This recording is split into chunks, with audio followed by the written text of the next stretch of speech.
on to our first insight session of the year with Federated Hermes. We're super, super excited to have Federated Hermes back again with the internship program for 2024. And it seems like there's a lot more interest than last year because we broke our record, a record for insight events at Beyond Education, to be honest, of 222 people signed up. So we're super excited to kind of bring Federated Hermes to you guys to kind of like, get application tips and insights, learn about the various different opportunities available. And this is your chance to ask as much questions as possible to make sure that you are able to put your best foot forward in the application process.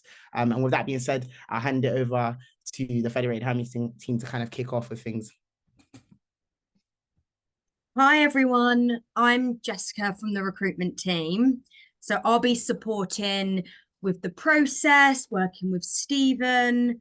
So yeah, I just thought I'd give you guys some insight and introduce myself. I'm fairly new to the business. I've been here for about 8 months, which I think gives good insight on the culture. And I can say, everyone's super accessible and approachable.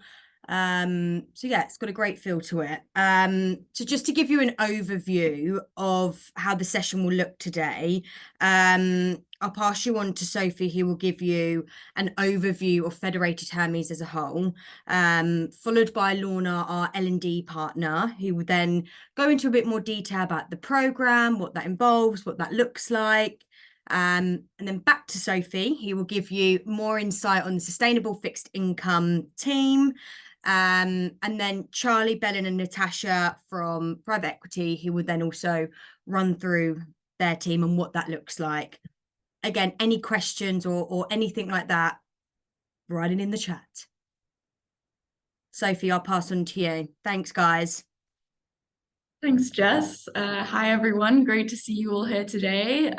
Before I start with an introduction to Federated Hermes, I'll just quickly introduce myself. So I'm Sophie.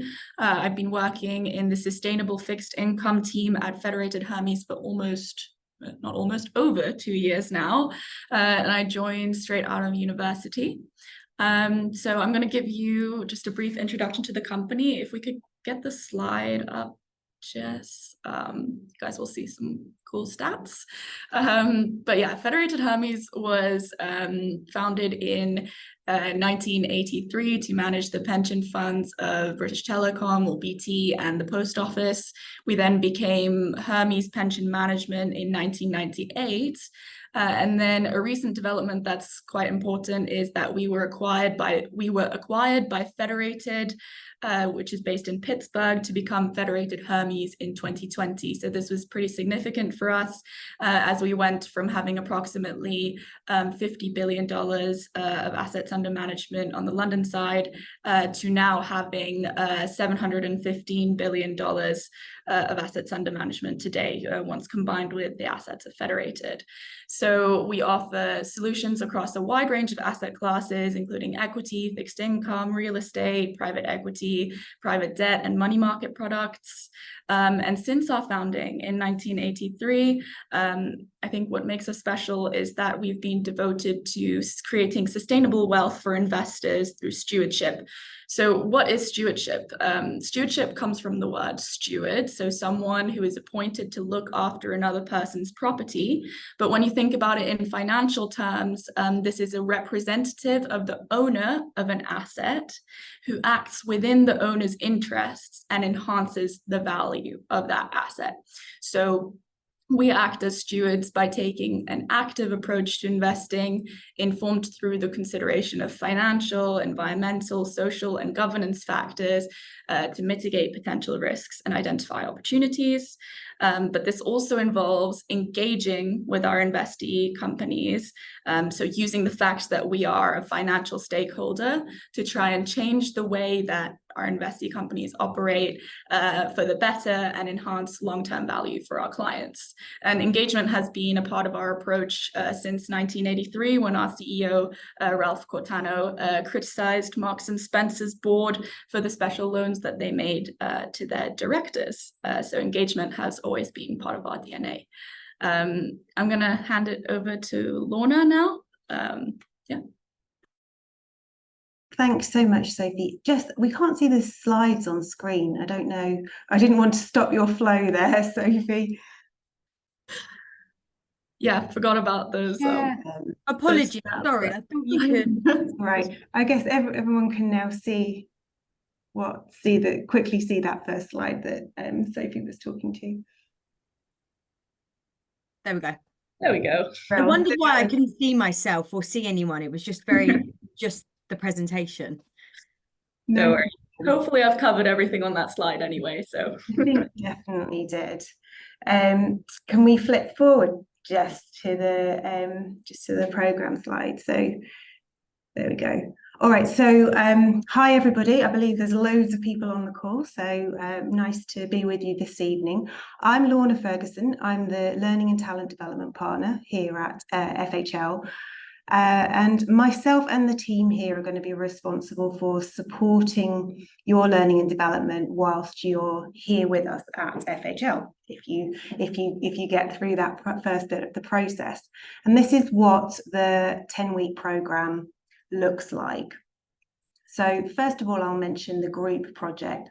So all of the interns that come in to work with us get the opportunity to work together for the duration of the program, and on a particular project brief. I'll show you an example of a project brief in a minute.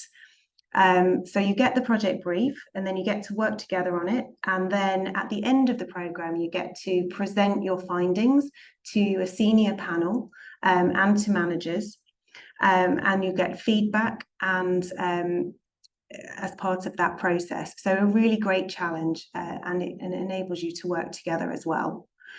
As well as that group project, you'll also be invited to join lots of other opportunities. So you get an introduction to asset management, which is a full day training, which is run by one of our leading study providers. And then internally, we organise a raft of lunch and learns. They tend to be over lunch, just to make them even better. So you will get through those lunch and learns an insight into lots of different areas of the business, so including responsibility team, EOS team, sales, operations, trading, equities, real estate. So a real insight into all of the different areas of the FHL business. And you get to spend time with the professionals that actually work in those teams day to day, ask your questions. There's usually a bit of a presentation and, as I say, lunch, of course. You also get access to a number of different business skills sessions, and you can see those listed on the slide, so I won't read them out to you. That tends to be a single day where you'll run through all those different topics and again get to network and get to practice those skills. You'll also get a CV and interview skills workshop. Whilst you're here at FHL, there'll be things going on generally in the firm. So because it's summer, there'll be the summer social. So you get to join in with that, and I'm sure that will be super fun. It will be my first one as well, because I've only joined FHL recently too. And we also have a number of different employee network groups. They're always running different events. So that's things like our gender network, race and ethnicity network, multi-generational. We have a number of different groups. This is a real focus for us here at FHL. And so they'll be running things and they'll be open to you as well to participate in. So that's a high-level overview of what you get across the 10-week programme. Jess, can we get the next slide? This should say 2023. I realised that as we were talking in the beginning. This is just an example of the schedule from last year.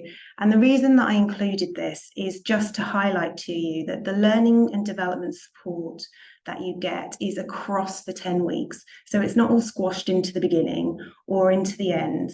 There's something going on almost every week whilst during your time here. And that gives you the opportunity to talk to other interns that maybe are in other departments, to get out of your day-to-day and work on additional skills in addition to those discipline-specific skills that are obviously going to be your top priority, but there'll be a lot of other things going on for you across the whole 10 weeks. So that's why I included this one. And then just to the next one, please. it's my last one, I'm sure you'll all be glad to know, is the project brief. So I just wanted to give you an example of what that looks like. So this is an example from last year. You'd be given some background information, and then from that information as a group, you would pull together an investment proposal, a fund proposal, and then also tying into that your understanding of FHL services and how those can form part of the pitch. You'll then create a pitch, and as I say, you get to present that to a senior panel. So it's a fantastic opportunity to hone those skills and also get feedback from the professionals that we've got working in the business. So a really great challenge. So that's actually all I've got to share with you this evening. I hope it's enough of an insight into the programme, and I'll be happy to take questions, I think, a bit later. And Stephen's going to field some in the chat as well. So there you go. That's me. So who's next? I think it's me. Absolutely. There you go. Thank you. Thanks, Lorna. If we can go to the next slide. Okay, there we go. Yeah, so I'll talk a bit about the Sustainable Fixed Income team. So the Sustainable Fixed Income team, or the SFI team, is a dedicated sustainability team within the wider fixed income team. That's the name should obviously show you. We were founded in 2019 by our boss, Mitch, who is in the leftmost little bubble there on the slide. And the point of our team is that we own the sustainable investment objective for our funds. So this means that our job is to have an independent view on the sustainability credentials of the companies we invest in. And this helps us to deliver into the dual objectives of many of our funds that aim for both strong financial returns and contribution towards environmental and social objectives. So for example, we have some climate change funds, which have a financial objective to beat the benchmark, but also a sustainability objective, which is written into the documentation of the fund in the same way that the financial objective is. And that sustainability objective is to invest in companies that are working to reduce their carbon footprint significantly. So we help the portfolio managers pick the right companies for these funds using our proprietary sustainability scores. So whilst the credit team have their own scores, those are the ones in blue in that little circle, to reflect their opinions on a company's financials. So this is expressed on a 1 to 5 scale. If you assign a company a 1, they're the best, we should invest a lot in it. If you assign a 5, they are the worst, we should not invest in them at all. We do the exact same thing as that, but considering a company's outward impact on society and the environment. So it's important to note that the credit team also consider environmental and social factors in their assessment within their ESG score. You can see that blue bubble there. But this considers the inward, it's an inward-looking assessment. So it considers the impact of environmental, social, and governance factors on a company's enterprise value. Whereas we look outward and we look at the company's impact on society and the environment, if that makes sense. So the way that we do that is we have our sustainability scores. I've included some examples on here. So we have the climate change impact score, which assesses how ambitious a company's climate strategy is and how likely it is to execute on these promises. And then we have the SDG score, which looks at the likelihood of a company contributing positive SDG-aligned impacts of the SDGs being the Sustainable Development Goals, as well as our potential to affect change at the company through engagement. So if we go to the next slide, I can talk a bit about day in the life. So for context, my job is split between assigning and updating sustainability scores that I spoke about, and carrying out engagements with our portfolio companies. So really, we structure our own days. Each of us in the team have our own list of companies that we cover, and we have to refresh our opinions on these companies and engage with them throughout the year. So it's up to us how we achieve that, basically. For example, I cover banks and financials, pulp and paper, metals and mining, and chemicals companies, and I need to make sure that my opinions on those companies are up to date and that I engage them regularly. And a lot of the day is spent carrying out our own research, so looking through company reporting, but also third-party sources like ESG data providers, news articles, etc. And then this research informs our sustainability scores and engagement agendas. We also participate in meetings with the credit team. So for example, we participate in their credit committee, which is where we go into a deep dive on a specific name. The credit analyst gives their financial views and we give our sustainability views, and then come up with a final recommendation for the PMs, or the portfolio managers. And we work with a team in London, but also in Pittsburgh. So we helped to launch a sustainability fund in Pittsburgh last year, which is a really interesting project. And we actually have 2 SFI team members out in Pittsburgh as well. We also do our own reporting. So we write annual reports, case studies, and thought leadership pieces on our own work. And this can also be really interesting and rewarding work. And then we're also responsible for making sure that our processes and our methodologies are up to date and that they're responsive to emerging trends and challenges in the industry. So what it takes to succeed as an intern in the SFI team, obviously passion for sustainability. Don't need to explain that one too much, but you also need to have an awareness of how sustainability issues relate to finance and the private sector overall. You need to have strong analytical abilities, so the ability to come up with an opinion and back this up with evidence, but also the ability to communicate this opinion and back it up to others when challenged or questioned on it. And lastly, you need to have strong time management skills because, as I said, our days do not have a defined structure. No one is watching over you every minute of the day. So you're in charge of organizing your day and just ensuring that you achieve your tasks on time. So yeah, I guess I'm opening up to questions, right? Yes, no, thank you for the comprehensive overview, Sophie. That was really insightful. I'm trying to kind of put some sort of democracy in the chat because there's a lot of questions coming through. So I've got people to vote on which questions they would like answered. So I think someone wanted a bit of practical insight, right? So can you give an example of what makes a 1-score company versus a 5-score company, if that's something that you can do? Definitely. So I'll use our climate change score as an example. So a company scoring what we would call a CCI 1 in this case would be a company that has really ambitious decarbonization targets. So for example, they would be verified by the Science Based Targets Initiative as 1.5 degree aligned, so as in line with the Paris Agreement, that means. But not only would they have these strong targets, they also would explain to us exactly how they plan to achieve these targets. So they'd outline all the underlying initiatives. So are they going to increase their renewable energy consumption? By how much? What kind of CapEx projects that they're going to be investing in to decarbonize their processes?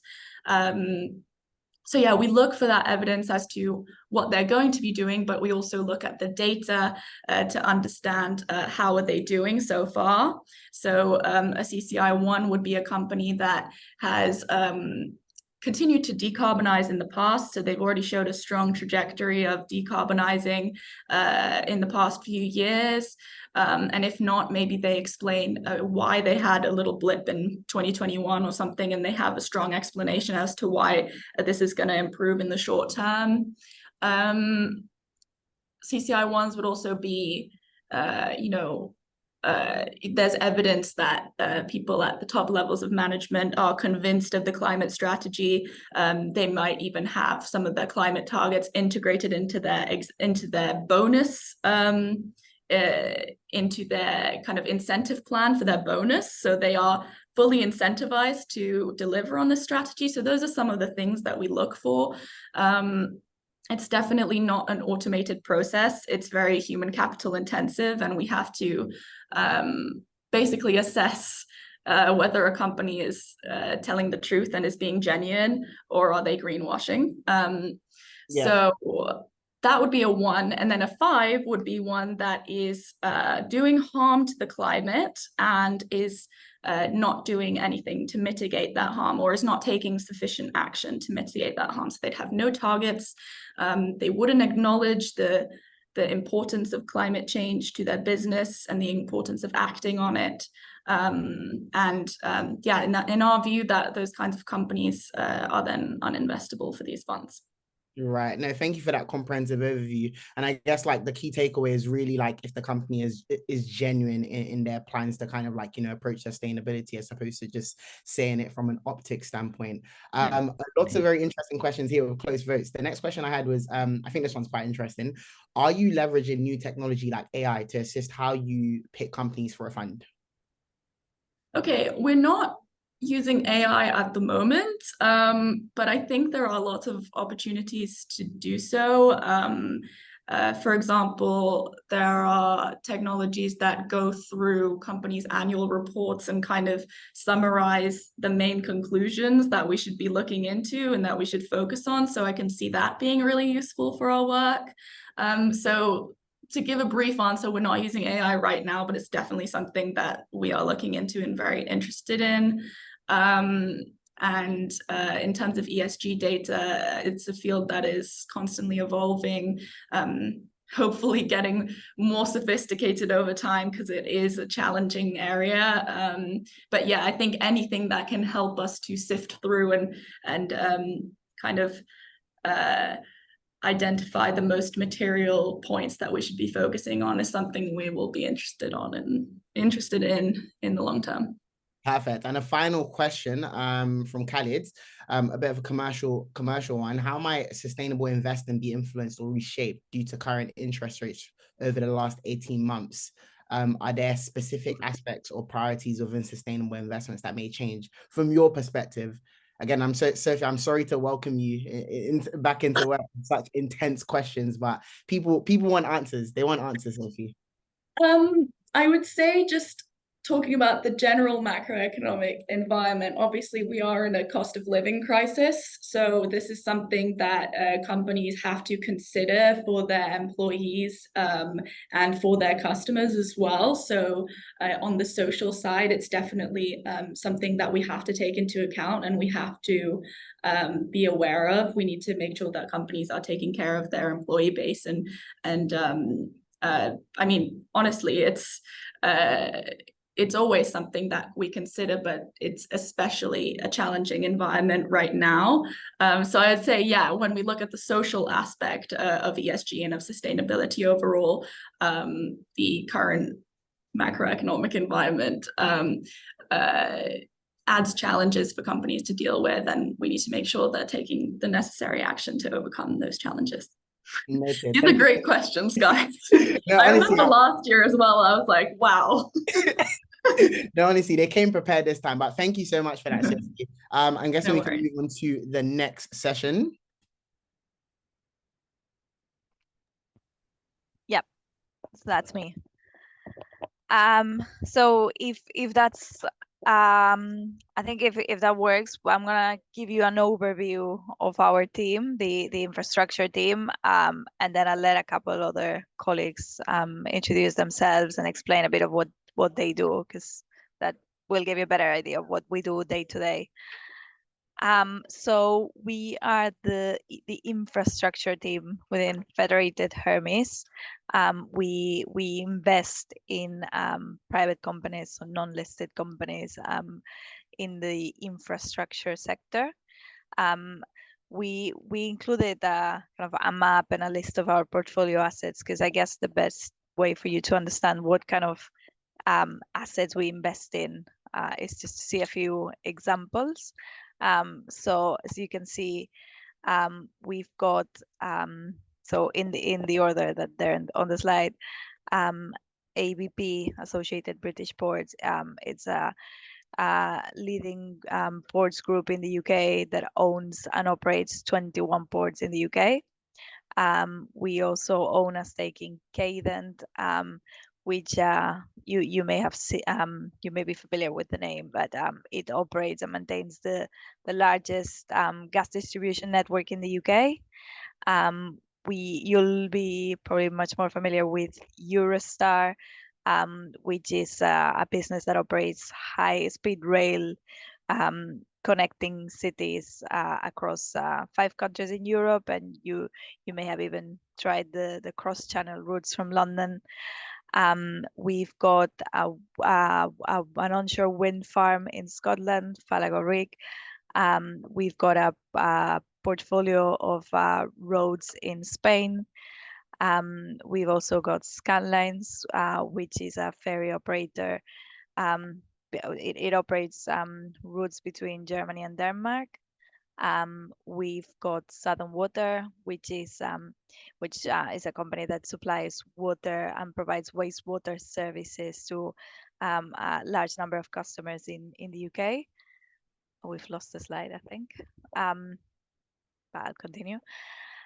We've also got a wind farm in Sweden. And finally, Verder, which is a kind of diversified waste to energy, recycling and waste management company. So as you'll see, all within the infrastructure sector, but quite diversified, mix of transport, renewables, utilities, some names that you may be familiar with. And in terms of what we do in our team, well, first we're a team of 14 people plus a couple of team assistants. We manage just over 3 billion of assets under management, so investments worth over 3 billion. Our clients tend to be institutional investors, most of them pension funds, mostly from the UK, but we've got some other European ones. We tend to invest in operating businesses, so businesses that already have kind of a track record, have been operating for a few years, are relatively stable. We can predict the revenues to an extent.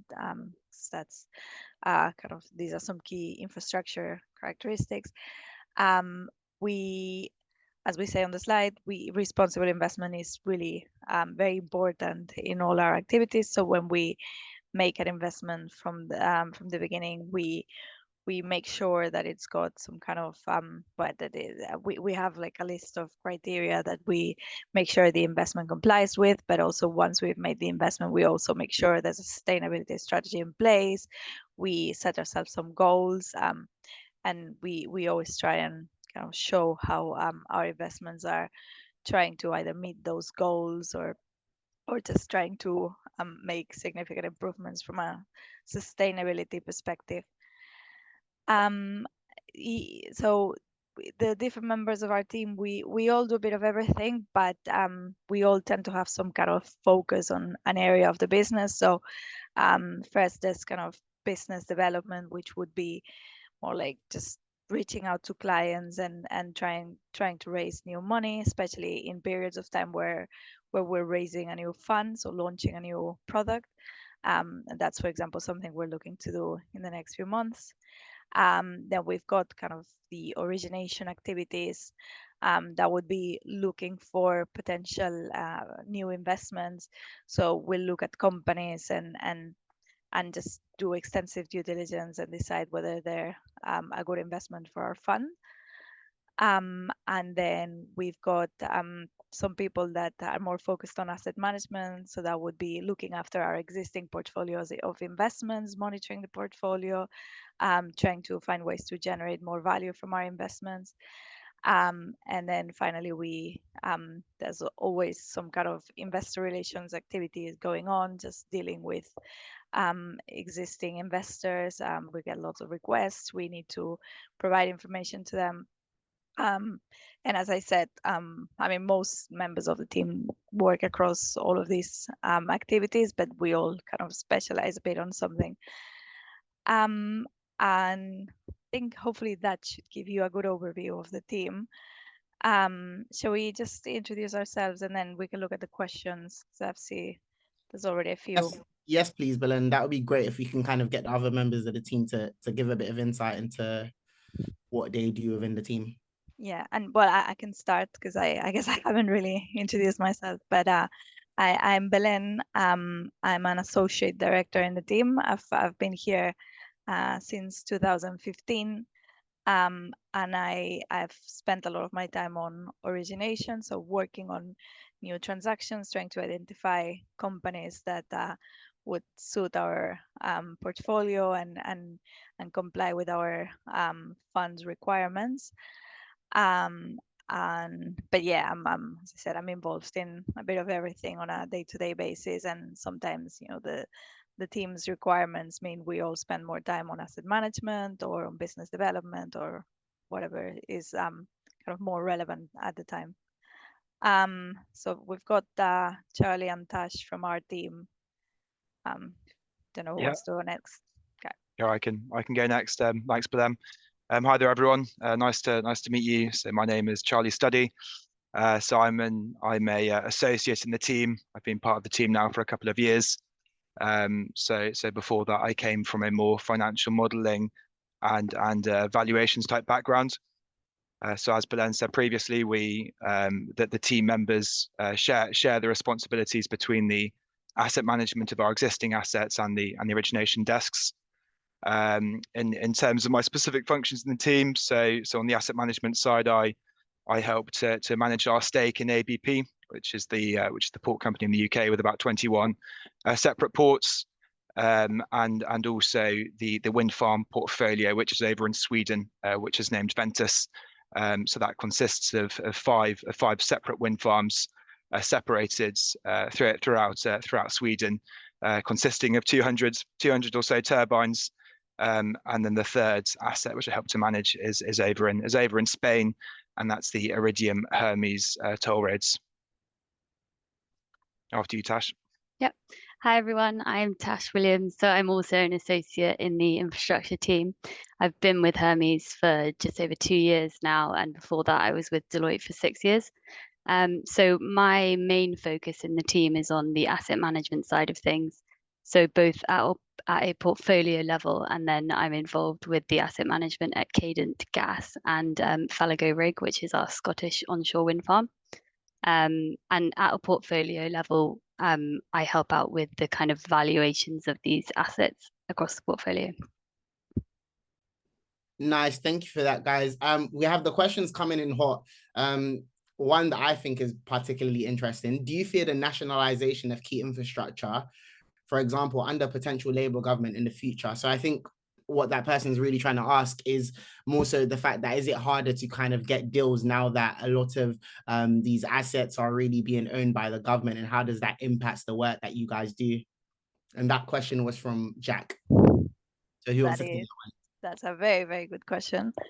Yeah, so this is something that we've definitely talked about in the team and considered.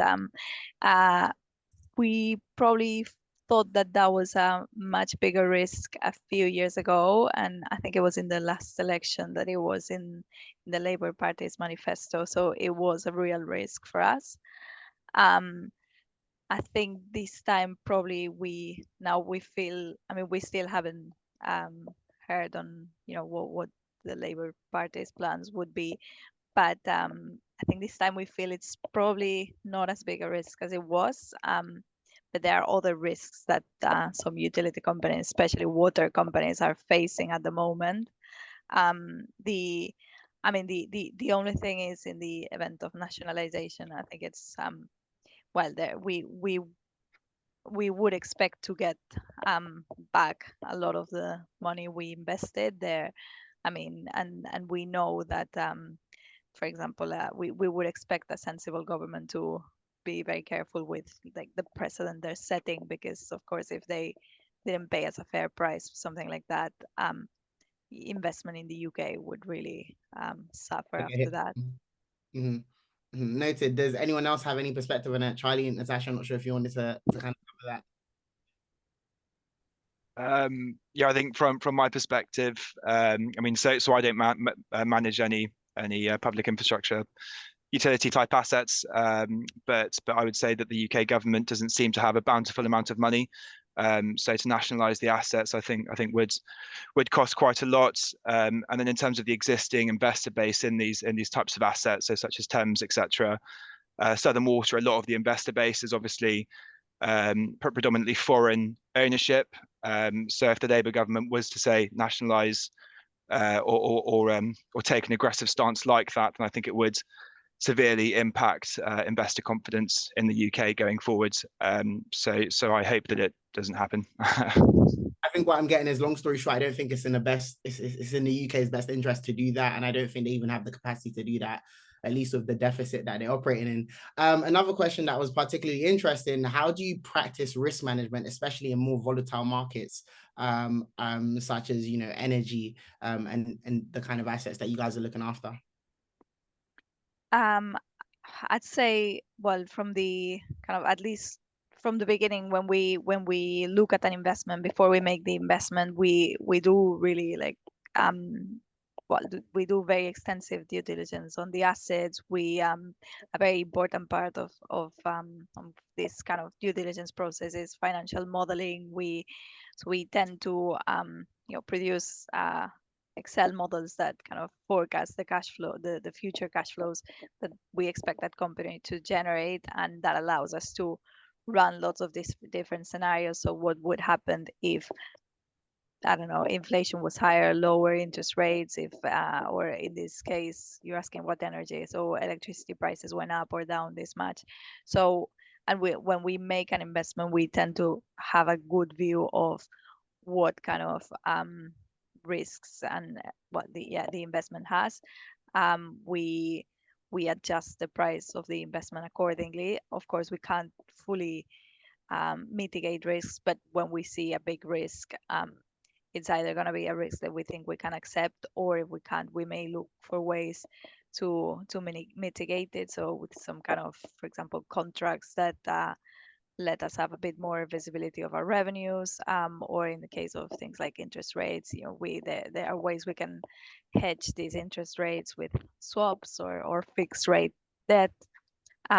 So it's kind of and that's on a kind of from an origination perspective, but then we kind of tend to repeat this kind of exercise regularly once we own the assets. So we have we maintain some kind of risk register for each of our assets, and we review the strategy to mitigating those risks and reflect them in the valuation of the assets, because we have to undertake semi-annual valuations of all our assets. But of course, I mean, there's always it is impossible to mitigate all risks, and there's always risk in any investment.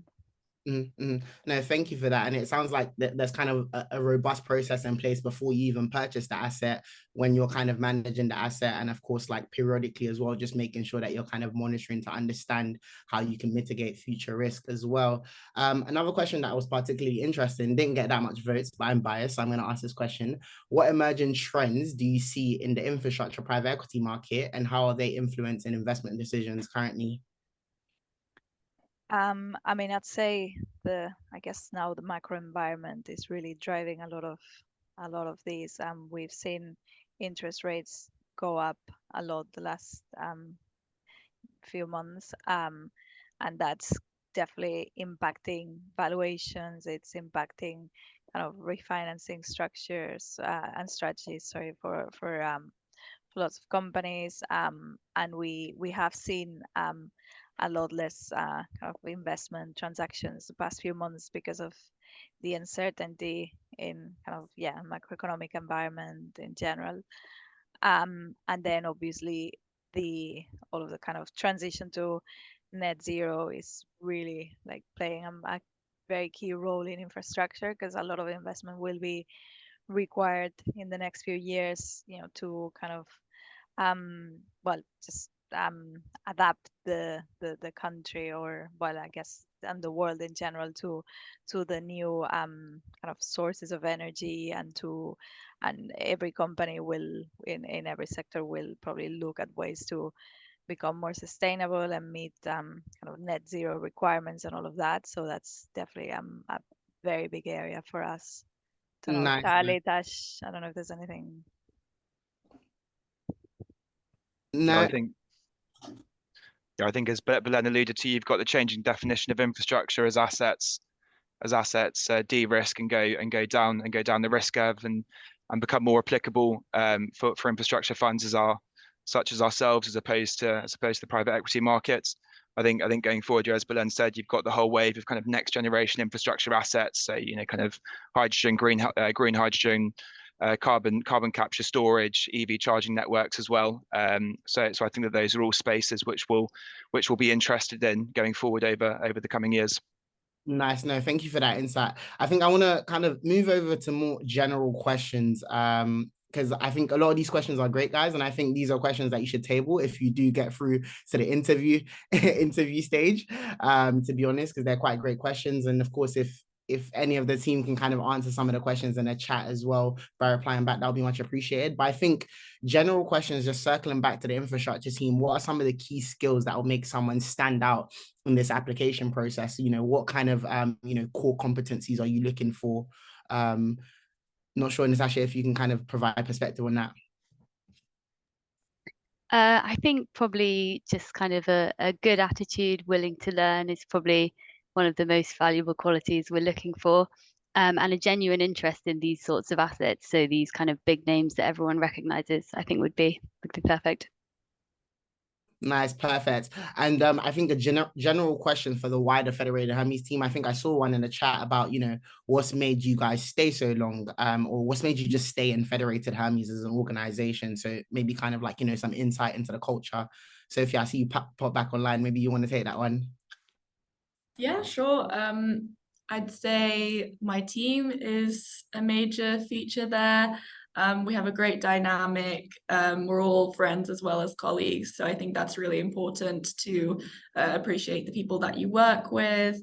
I also appreciate the work-life balance at Hermes. There's, a lot of jobs in finance make you kind of not have a life outside of work, and that's very much not the case here.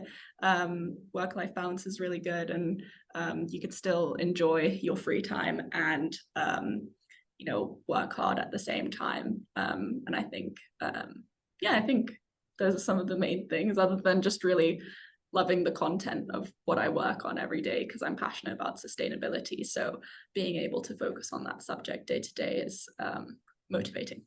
Noted. Another general one as well. I think kind of speaking on your point of content and liking the content of what you do, Sophie, I think a bit of insight into how you are able to sharpen your commercial awareness would kind of be useful, because I think in the fast moving world of so much stuff and so much information, what are some of like the good sources to kind of consume information about like your field of work? So I think maybe we'll go around the room, and maybe I'll start with you, Sophie. If you can mention your one source, like your one go-to source that you're like, I like going to this website because it has all the information I need. Like, what would that be? I think just staying on top of the news, to be honest. I listen to podcasts in the morning. So there's like the FT news briefing is a 10-minute kind of summary of everything that's going on in the world today. So I think that helps you. I guess that's one tip from my side. What about you, Charlie? What's your go-to source? Yeah, I wouldn't say that I have a particular go-to source. I think as Sophie said, it's important to stay abreast of news developments. I think working in infrastructure, it's quite important to kind of remain on top of what's happening in the political world. As quite a lot of our assets have that kind of interface with the political governments through subsidies which we receive or some other form. So I think that would be my takeaway. Natasha, any hidden gems, go-to sources of news that you like to consume? I guess on the subject of podcasts, there's a website called Information. They have a podcast which is worth a listen if you're interested. Nice. What about you, Belen? Yeah, I mean, I'm not sure I've got like a go-to source, but yeah, just obviously reading the news regularly and sometimes keeping an open mind about how it may impact your work, and kind of if there's anything related to your industry, definitely read it. And then there are I didn't know about the Information podcast. That's good to know. But there are sources of news that are more like specialized in the sector, such as Information, that the more you read them, then you become familiar with like names in the industry, so competitors and companies, and So all of that's really useful. Nice. Personal recommendation from my side. There's a newsletter called Exec Sum, and what it does is it kind of like flips commercial awareness on its head, specifically in the finance industry, and kind of like adds a bit of humor into it, and it kind of makes the content a bit more digestible, because obviously we understand that there's a lot of like jargon within, like, you know, the context of a lot of these investment news and whatnot. So that might be one to check out for you guys. I think a final question I had, just to kind of demystify and kind of put people at ease, is that do you need to be like super technical, right, to kind of like, you know, participate in the internship? Because I think sometimes some people often fear that, you know, going into investment roles, at least at the internship level, you kind of need to know how to do all the financial models from start to finish. So it'd be interesting to understand your perspective on if that is, you know, something that you really need at the internship level. Anyone can take that. That's an open one. Definitely from my side, nothing hugely technical. We don't have any kind of requirement as to what you've had to be studying so far, or any kind of knowledge in that sense, just passion for sustainability, and obviously kind of understanding how sustainability topics would apply to a company, and, you know, kind of understanding of what kind of challenges that might involve. But you can honestly figure that out from reading the news and just general common sense. Like it's there's no massive like technical background that's required, definitely for the role with the SFI. Nice. Natasha, any perspective from your side for your team? Is, you know, sound financial modeling needed at the internship level? Is that something that you require? No, so I would say it definitely isn't needed at the internship level. I think the most important thing is a willingness to learn, because we're kind of here to help you learn those things as you do the internship. Perfect. No, thank you for that. I think that pretty much like wraps up the session. I kind of want to use the last couple of minutes to kind of just give a bit of insight into applications, and kind of like a few insight on like the process as a whole. Guys, all these questions are really great. I'd say save them for, you know, potentially going through to the interviews. Feel free to connect with some of our panelists today and kind of like ask them those questions as well, and also research them as well. You know, this is like a great way for you to kind of like get insight about these different departments that you want to get into.